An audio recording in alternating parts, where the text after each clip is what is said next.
सही करेगा? जब हम नहीं कर पा रहे हैं, तेरी क्या औकात है? मैं सही कर दूंगा। क्या तुम इसे ठीक कर पाओगे? ये बच्चों का खेल नहीं है। मैं इसे ठीक करूंगा। आज मैं इनको अपनी औकात दिखाऊंगा। रात का समय था। शहर के बाहरी हिस्से में फैली हुई थी एरएफ ने एरोस्पेस फैक्ट्री। लोहे, कांच और रहस्यों से बनी एक विशाल दुनिया। दिन में जहां इंजीनियरों की चहल पहल रहती थी, वहीं इस वक्त पूरा इलाका अजीब सन्नाटे में डूबा हुआ था। हैंगर नंबर 3 के अंदर एक विशाल विमान खड़ा था। कोड नेम था AX-9 वज्र, देश का सबसे एडवांस फाइट टेस्ट एयरक्राफ्ट। लेकिन पिछले 6 दिनों से वह जमीन से चिपका हुआ था। इंजन ठीक थे, फ्यूल सिस्टम ठीक, एवियोनिक्स चेक, सॉफ्टवेयर रीसेट। विदेशी एक्सपर्ट बुलाए गए, फिर भी हर बार रनअप टेस्ट में वही आवाज आती, क्रिटिकल फेलियर, अबॉर्ट। हर घंटे का नुकसान करोड़ों में था। डिफेंस डील खतरे में थी और फैक्ट्री के मालिक राघव मल्होत्रा का धैर्य टूटता जा रहा था। हैंगर से कुछ दूर मेन गेट के बाहर एक लड़का बैठा था। उम्र करीब 14 साल। नाम ईशान। फटे हुए जूते, कंधे पर पुराना थैला और हाथ में वही रोज का औजार, ब्रश और पॉलिश। वह रोज यहां आता था, गार्डों के जूते चमकाता, कभी कभी चाय वाले की मदद करता, लेकिन उसकी निगाहें हमेशा एक ही जगह टिकती थीं, हैंगर नंबर 3, जहां वो विशाल विमान खड़ा था। ईशान की आंखें चमक उठती थीं जब भी वह उसके पंखों, इंजन और नोज सेक्शन को देखता, मानो वह सिर्फ देख नहीं रहा, समझ रहा हो। उस रात भी वही हुआ। हैंगर के अंदर इंजीनियरों की बहस चल रही थी। सब कुछ चेक कर लिया गया है, डेटा लॉजिकली मैच नहीं कर रहा। यह फिजिकल फॉल्ट नहीं है, राघव मल्होत्रा ने थके हुए स्वर में कहा। अगर कल तक यह प्लेन हवा में नहीं गया तो यह प्रोजेक्ट खत्म समझो। इसी दौरान गेट पर तैनात गार्ड ने चिल्लाया, ओ लड़के, इतनी देर तक यहां क्या देख रहा है? ईशान हड़बड़ा गया। कुछ नहीं भैया, ऐसे ही। लेकिन जाते जाते उसके मुंह से एक धीमी सी बात निकल गई, इंजन नहीं, एयरफ्लो सिंक गलत है। गार्ड ने सुना नहीं, या शायद सुनना नहीं चाहा। ईशान वापस अपने स्टूल पर बैठ गया। दिल जोर जोर से धड़क रहा था। उसे साफ दिख रहा था कि समस्या कहां है। विमान का एयर इनटेक सेक्शन, उसका डायवर्जन फ्लैप, वह हल्का सा ऑफ एंगल था। इतना मामूली कि हाई लेवल टेस्ट में पकड़ा न जाए, लेकिन इतना खतरनाक कि टेक ऑफ के वक्त इंजन चौक कर दे। ईशान ने आंखें बंद कीं। उसे अपने नाना का गैराज याद आ गया। पुराने पंखे, जले हुए मोटर, स्क्रैप से बने मॉडल प्लेन। नाना कहा करते थे, मशीनें बोलती नहीं, पर सुनना आ जाए तो सब बता देती हैं। अचानक हैंगर के अंदर अलार्म बजा। टेस्ट फेल, एक और नाकामी।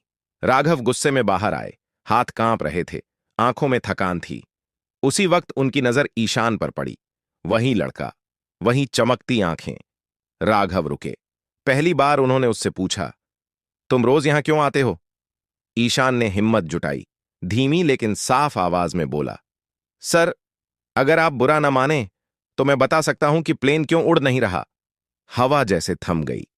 गार्ड हंस पड़ा। पास खड़े लोग मुस्कुराने लगे। जूते पॉलिश वाला बच्चा विमान ठीक करेगा? पागल है क्या? लेकिन राघव की नजरें ईशान से नहीं हटीं।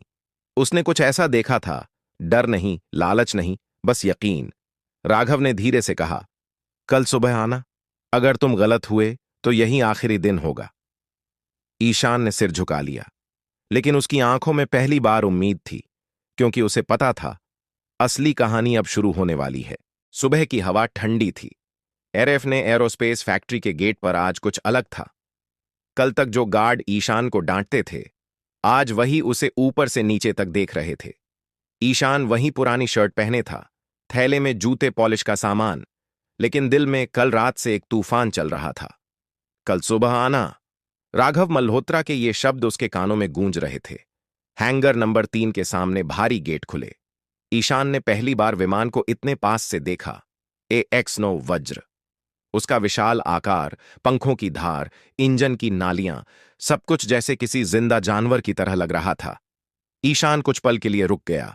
उसने आंखें बंद कीं, गहरी सांस ली। उसे लगा जैसे विमान सांस नहीं ले पा रहा। अंदर माहौल सख्त था। 20 से ज्यादा इंजीनियर, लैपटॉप, डाटा स्क्रीन, चारों तरफ तकनीकी शब्दों की बारिश। यह बच्चा क्यों आया है? सर, यह समय बर्बाद है। अगर कुछ हो गया तो जिम्मेदारी कौन लेगा? राघव ने सबकी तरफ देखा और शांत स्वर में बोले, अगर हम 6 दिन में कुछ नहीं कर पाए तो 5 मिनट देना भी नुकसान नहीं है। फिर उन्होंने ईशान की ओर देखा। बोलो, क्या देखना चाहते हो? ईशान ने बिना किसी डर के कहा, सर, मुझे सिर्फ एयर इंटेक सेक्शन के पास जाने दीजिए। इंजीनियर चौंक गए। वह हिस्सा तो बिल्कुल ठीक है, डेटा क्लीन है, कोई फॉल्ट नहीं। ईशान ने धीरे से जवाब दिया, डेटा सही है सर, लेकिन हवा गलत रास्ते से जा रही है। कमरे में सन्नाटा छा गया। ईशान विमान के सामने गया। उसने हाथ आगे बढ़ाया जैसे किसी बीमार को छू रहा हो। फिर वह झुक गया, नीचे की तरफ देखा। एक छोटा सा फ्लैप। वह मुस्कुराया नहीं, उसका चेहरा गंभीर था। सर, क्या यह फ्लैप मैनुअल मोड में कभी खोला गया था? एक सीनियर इंजीनियर ने कहा। नहीं, सिर्फ ऑटोमेटिक टेस्ट हुआ है। ईशान ने सिर हिलाया। यही समस्या है। सबकी नजरें उस पर टिक गईं। यह फ्लैप आधा डिग्री अंदर की तरफ मुड़ा है, इतना कम कि सेंसर पकड़ नहीं पाए, लेकिन तेज रफ्तार पर यही इंजन को चौक कर देगा। एक इंजीनियर झुंझलाया, आधा डिग्री? तुम मजाक कर रहे हो? ईशान ने जवाब नहीं दिया, बस हाथ से हवा का रास्ता दिखाया। हवा यहां टकरा रही है और वापस घूम रही है। राघव ने तुरंत कहा, स्कैन करो। एक इंजीनियर ने थर्मल और एयर फ्लो स्कैन चलाया। 5 सेकंड, 10 सेकंड, फिर स्क्रीन पर एक लाल लाइन उभरी। Air flow disruption detected. कमरे में हलचल मच गई। ये कैसे? ये तो हमने देखा ही नहीं। ईशान पीछे हट गया। उसका काम बोल चुका था। राघव की आंखों में पहली बार चमक थी। उन्होंने ईशान से पूछा, तुम्हें यह कैसे पता चला? ईशान ने धीरे से कहा, सर, जब पंखा गलत दिशा में घूमता है तो आवाज नहीं बदलती, हवा बदलती है।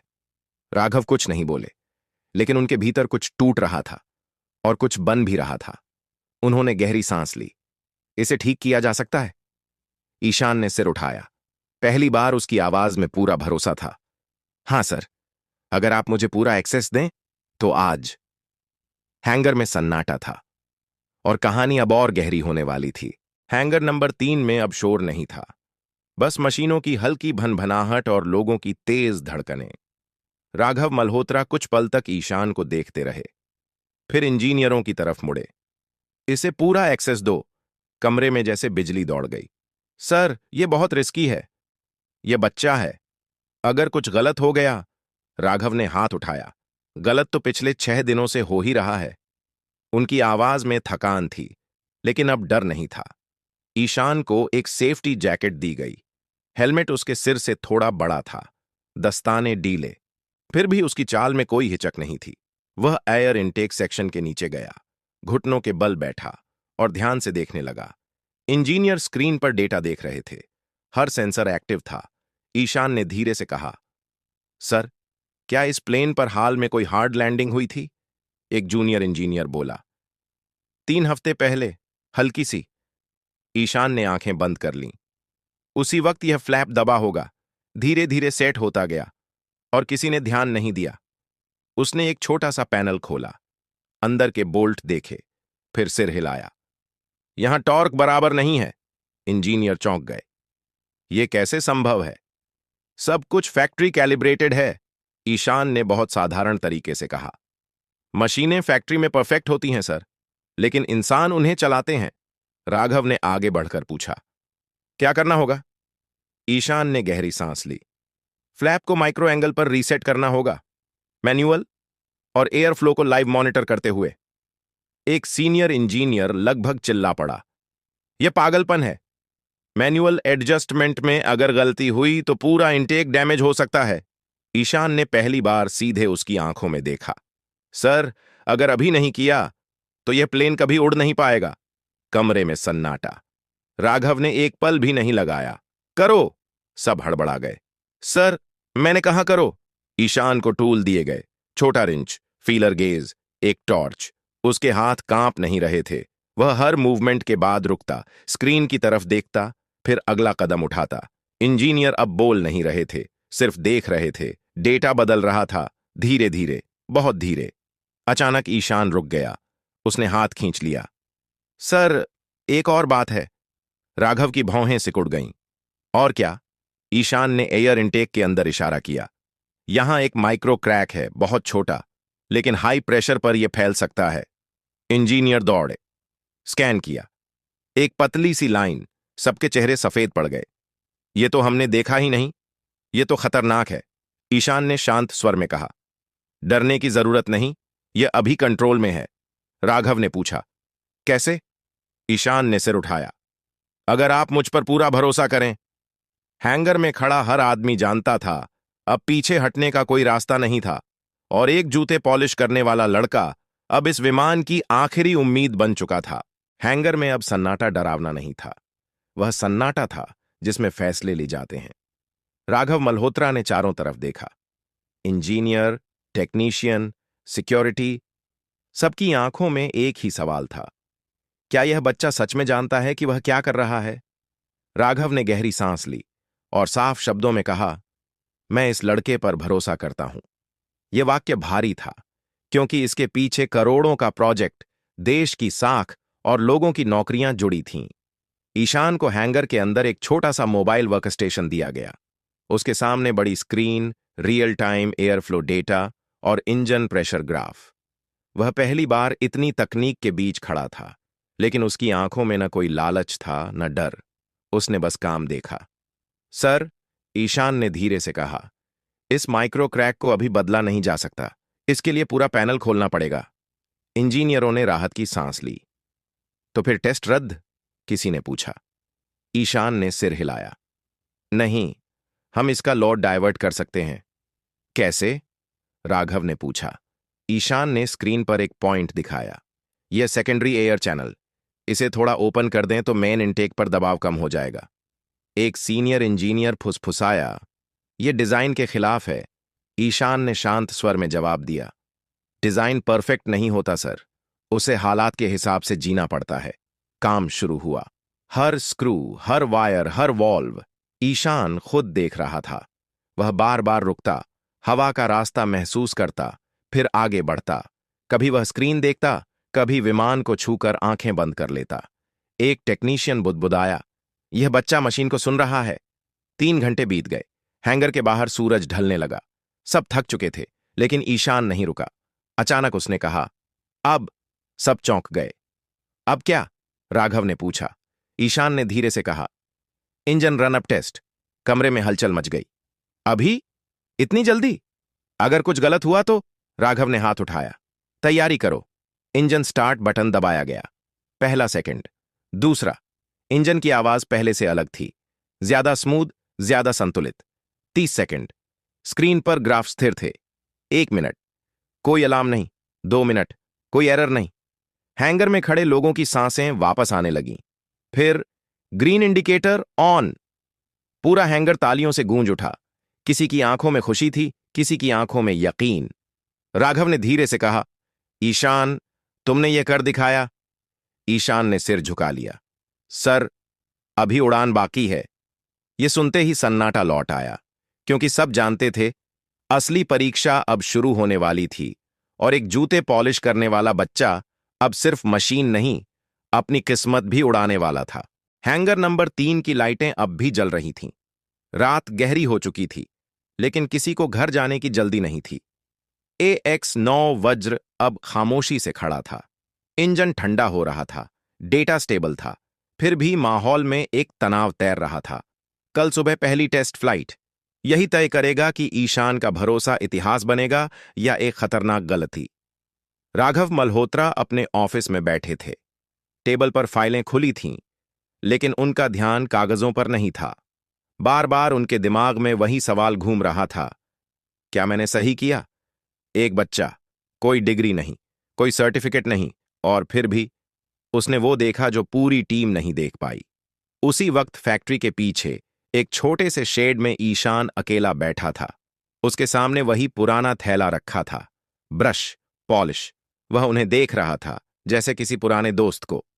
आज पहली बार उसने जूते नहीं चमकाए थे, और यह बात उसे थोड़ा अजीब लग रही थी। उसे अपनी मां याद आ रही थी। दवा खत्म होने वाली थी, नाना की खांसी बढ़ गई थी और घर का किराया भी बाकी था। उसने खुद से कहा, अगर कल कुछ गलत हुआ तो सब खत्म। दरवाजा खुला, राघव अंदर आए। ईशान घबरा गया, खड़ा होने लगा। बैठो, राघव ने कहा। कुछ पल खामोशी रही, फिर राघव बोले, डर लग रहा है? ईशान ने सच कहा। हाँ सर। राघव हल्का सा मुस्कुराए। डर जरूरी है, डर ना हो तो इंसान गलती कर बैठता है। फिर उन्होंने पूछा, तुम इतना सब कैसे जानते हो? ईशान ने जमीन की तरफ देखा। नाना कहते थे, अगर तुम कुछ ठीक करना चाहते हो तो पहले उसे इज्जत दो। मशीन को? राघव ने पूछा। हां, ईशान बोला, और खुद को भी। राघव कुछ देर उसे देखते रहे, फिर बोले, कल अगर यह प्लेन उड़ गया तो तुम्हारी जिंदगी बदल जाएगी। ईशान ने धीरे से कहा, सर, मुझे बड़ी जिंदगी नहीं चाहिए, बस इतनी कि मेरी मां का इलाज हो जाए। राघव की आंखें नम हो गईं। उन्होंने पहली बार ईशान के सिर पर हाथ रखा। जो होगा अच्छा होगा। रात के आखिरी पहर ईशान फिर हैंगर के अंदर गया। विमान के पास खड़ा हुआ, हाथ बढ़ाकर हल्के से उसके पंख को छुआ। कल उड़ जाना, वह फुसफुसाया। सब देख रहे हैं। विमान खामोश था, लेकिन उस खामोशी में भरोसा था। बाहर आसमान साफ था, तारे चमक रहे थे। कल सुबह या तो इतिहास बनेगा या सब कुछ बिखर जाएगा। और इस सब के बीच एक जूते पॉलिश करने वाला बच्चा पहली बार अपनी किस्मत के रनवे पर खड़ा था। उड़ान अब बस कुछ घंटों की दूरी पर थी। सुबह बहुत शांत थी, हद से ज्यादा। एरएफ ने एरोस्पेस फैक्ट्री के रनवे पर धूप हल्की थी, लेकिन लोगों के चेहरों पर तनाव साफ दिख रहा था। आज कोई गलती माफ नहीं थी। AX9 वज्र रनवे पर खड़ा था, पहली बार पूरी तरह तैयार, फ्यूल भरा हुआ, सिस्टम ग्रीन। लेकिन सबसे बड़ा सवाल अब भी वही था, क्या यह उड़ पाएगा? कंट्रोल रूम में इंजीनियर अपनी सीटों पर जमे थे। हर स्क्रीन पर अलग डेटा, हर लाइन पर एक एक आंख। राघव मल्होत्रा खिड़की के पास खड़े थे, हाथ पीछे बंधे हुए, चेहरा सख्त लेकिन अंदर तूफान। ईशान रनवे के किनारे खड़ा था, सेफ्टी जैकेट पहने, हेलमेट लगाए। यहां तक का सफर उसे सपना लग रहा था। कल तक जो बच्चा गार्डों से डांट खाता था, आज वहीं टेस्ट फ्लाइट के वक्त मौजूद था। पायलट ने रेडियो पर कहा, रन अब शुरू हो रहा है। इंजन की आवाज बढ़ी, धीरे, फिर तेज। ईशान ने आंखें बंद कर लीं। वह आवाज सुन रहा था, हर कंपन, हर बदलाव। उसका दिल धड़क रहा था, लेकिन दिमाग शांत था। Speed increasing, systems stable. Runway पर विमान आगे बढ़ा। कुछ सेकंड, फिर एक हल्का सा झटका। कंट्रोल रूम में हलचल मच गई। Air flow spike, pressure fluctuation. Raghav की मुट्ठी भींच गई। ईशान ने तुरंत आंखें खोलीं। उसने चिल्लाकर कहा, सेकेंडरी चैनल 2% और खोलो। कंट्रोल रूम में पल भर की चुप्पी। फिर एक इंजीनियर बोला, कर रहे हैं।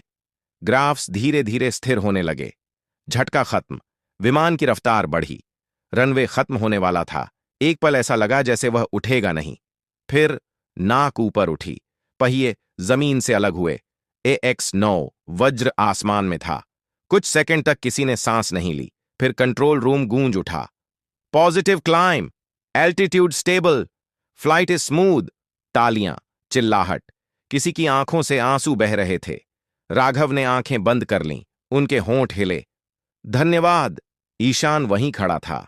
वह हंस नहीं रहा था, चिल्ला नहीं रहा था, बस आसमान की तरफ देख रहा था, जैसे कोई अपना घर लौट गया हो। 20 मिनट बाद विमान सुरक्षित लैंड हुआ। पूरा स्टाफ दौड़ पड़ा।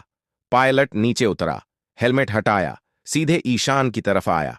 ये प्लेन। वह रुका, फिर बोला, यह जिंदा था और तुमने इसे ठीक किया। ईशान की आंखें भर आईं।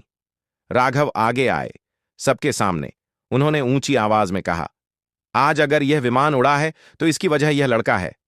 पूरा रनवे तालियों से भर गया। राघव ने ईशान के कंधे पर हाथ रखा। लेकिन कहानी अभी खत्म नहीं हुई। ईशान ने उनकी तरफ देखा।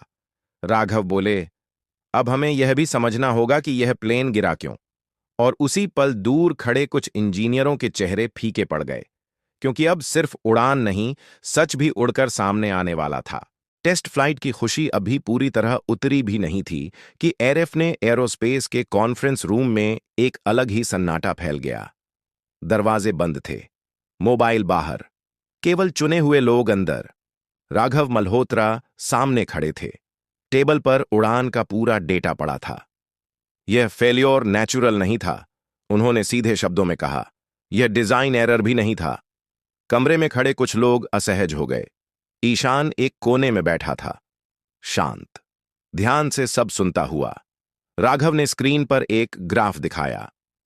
यह एयर फ्लो डिस्टर्बेंस सिर्फ तभी हो सकता है जब कोई जानबूझकर फ्लैप एंगल बदले। एक सीनियर इंजीनियर ने कहा, सर, यह बहुत गंभीर आरोप है। राघव ने उसकी तरफ देखा। इसलिए हमने जांच शुरू कर दी है। ईशान ने धीरे से हाथ उठाया। कमरे में सब चौंक गए। हाँ? राघव ने पूछा। ईशान ने शब्द सोच समझ कर चुने। सर, जिस दिन मैं पहली बार गेट के बाहर खड़ा था, मैंने देखा था। वह रुका। एक आदमी देर रात हैंगर के पीछे वाले पैनल से अंदर गया था। कमरे में खलबली मच गई। तुमने बताया क्यों नहीं?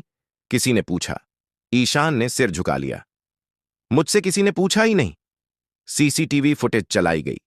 फ्रेम दर फ्रेम एक शख्स, हेलमेट में, इंजीनियर यूनिफॉर्म, लेकिन चाल पहचानी जा सकती थी। कमरे में खड़े एक व्यक्ति के चेहरे का रंग उड़ गया। वह धीरे धीरे पीछे हटने लगा। यही है, राघव ने कहा। यह वही समय है जब फ्लैप बदला गया। सिक्योरिटी आगे बढ़ी। वह आदमी टूट गया। मुझे मजबूर किया गया था, वह चिल्लाया। राइवल कंपनी ने मेरे परिवार को धमकी दी थी। कमरे में सन्नाटा था। यह सिर्फ तकनीकी साजिश नहीं थी, यह इंसानी कमजोरी थी। राघव ने गहरी सांस ली। कानून अपना काम करेगा। फिर उन्होंने ईशान की तरफ देखा। और तुमने सिर्फ एक प्लेन नहीं बचाया। ईशान ने उनकी तरफ देखा। तुमने हमें समय पर सच्चाई दिखाई। मीटिंग खत्म हुई। लोग बाहर निकल गए, लेकिन राघव ईशान को रोक कर बोले, तुम्हारे बारे में एक सवाल है। ईशान घबरा गया। सर? राघव ने नरम आवाज में पूछा। तुम स्कूल क्यों नहीं जाते? ईशान की आंखें झुक गईं। पैसे नहीं हैं सर, मां बीमार रहती हैं, नाना काम नहीं कर पाते। राघव कुछ देर चुप रहे, फिर बोले, अगर मैं कहूं कि यह फैक्ट्री अब तुम्हारी जिम्मेदारी भी है? ईशान चौंक गया। मैं? राघव मुस्कुराए। सिर्फ मशीनें नहीं, लोग भी। ईशान ने पहली बार महसूस किया, यह कहानी सिर्फ बहादुरी की नहीं, जिम्मेदारी की भी है। और अब आखिरी अध्याय बाकी था। एरएफ ने एयरोस्पेस फैक्ट्री अब वैसी नहीं रही थी। हैंगर नंबर 3, जहां कभी सन्नाटा और डर पसरा रहता था, अब वहां उम्मीद की गूंज थी। AX-9 वज्र की सफल उड़ान पूरे देश की खबर बन चुकी थी। लेकिन सबसे ज्यादा चर्चा विमान की नहीं थी। चर्चा थी एक जूते पॉलिश करने वाले लड़के की। सुबह फैक्ट्री के गेट पर वही जगह थी जहां ईशान रोज बैठा करता था। आज वहां कोई स्टूल नहीं था, न ब्रश न पॉलिश। आज ईशान अंदर था। राघव मल्होत्रा ने पूरी फैक्ट्री के सामने घोषणा की, ईशान अब हमारे अप्रेंटिस टेक्निकल ऑब्जर्वर प्रोग्राम का हिस्सा होगा। कुछ लोग चौंके, कुछ मुस्कुराए, कुछ की आंखों में सवाल थे, लेकिन किसी ने विरोध नहीं किया, क्योंकि उन्होंने अपनी आंखों से देखा था कि काबिलियत उम्र नहीं देखती। ईशान की मां का इलाज शुरू हो चुका था। नाना को फैक्ट्री के मेंटेनेंस सेक्शन में सम्मान के साथ नौकरी मिली। पहली बार उनके घर में बिना डर के रात आई। ईशान अब भी वहीं था, शांत, कम बोलने वाला, लेकिन अब वह हर दिन मशीनों के बीच सीखता था। डिग्री नहीं, डर नहीं, बस सीखने की भूख। एक शाम राघव उसे हैंगर में लेकर आए। विमान वहीं खड़ा था।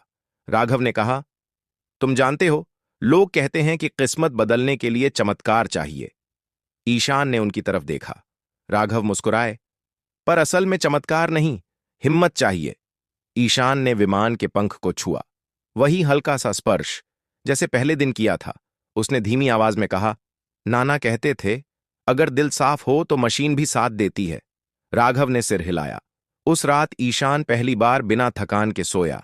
उसे सपना आया, एक बड़ा हैंगर, बहुत सारे विमान, और वह खुद एक दिन उन्हें बनाता हुआ। कहानी यहीं खत्म नहीं होती, क्योंकि कुछ लोग आसमान तक पहुंचने के लिए पंख नहीं मांगते, वे अपने हाथों से पंख बनाते हैं, और कभी कभी वही हाथ जूते पॉलिश करने से उड़ान तक पहुंच जाते हैं। अगर आपको यह कहानी पसंद आई हो तो लाइक जरूर करें, सब्सक्राइब करके हमारे साथ जुड़े रहें और इस कहानी को शेयर करें ताकि ऐसे और लोगों तक पहुंचे जो कभी हार मानने वाले हों। कमेंट में जरूर बताइए, आप यह कहानी कहां से देख रहे हैं, कौन सा शहर, कौन सा राज्य या कौन सा देश आपका एक कमेंट किसी और की जिंदगी बदल सकता है।